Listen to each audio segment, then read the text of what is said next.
baydhabo. Taliyaha ciidanka asluubta qaybta gobolka Baay gaashaan la dhexe Cali Cabdi Maxamed Cali Dhaay iyo taliyaha xabsiga dhexe ee degmada Baydhabo Dhame Cabdullaahi Xasan Cali ayaa maanta dib ugu soo laabtay magaalada Baydhabo kadib safar shaqo ay ku maqnaayeen magaalada caasimadda ee Muqdisho. intii Muqdisho uu ku sugnaa taliyaha ciidanka asluubta qaybta gobolka Baay Cali Dhaay ayaa kulamo la qaatay mas'uuliin iyo saraakiil ciidan oo ka tirsan ciidanka asluubta Soomaaliyeed. kulamadaas ayaa diiradda lagu saaray xoojinta wada shaqaynta tayeenta ciidanka iyo dardargelinta howlaha ciidanka asluubta ee gobolka Baay.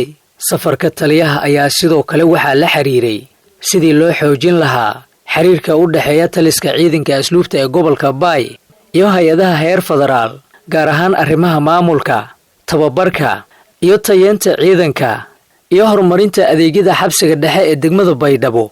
Dhame Cabdullaahi Xasan Cali, taliyaha xabsiga dhexe ee degmada Baydhabo, ayaa isna qayb ka ahaa safarka shaqo, ayadoo kulamadii Muqdisho looga hadlay arrimo la xiriira waajibaadka shaqo ee xabsiga dhexe iyo xoojinta xiriirka shaqo ee u dhaxeeya maamulka xabsiyada iyo taliska ciidanka asluubta ee gobolka Baay. markii ay maanta ku soo laabteen magaalada Baydhabo, labada taliye ayaa gudaha garoonka Shaati Gaduud waxaa ku soo dhaweeyay taliye ku-xigeenka xabsiga, saraakiil iyo ciidamo ka tirsan ciidanka asluubta ee gobolka Baay.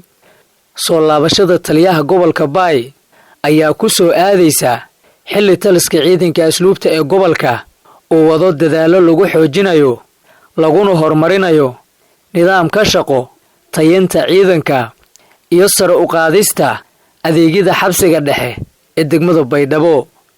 Taliye Cali Dhaay ayaa la filayaa inuu si ambaqaado howlaha shaqo ee ka socda gobolka Baay, isaga oo xoogga saaraya xoojinta maamulka, anshaxa iyo wada shaqaynta saraakiisha iyo qaybaha kala duwan ee ciidanka asluubta. Sergito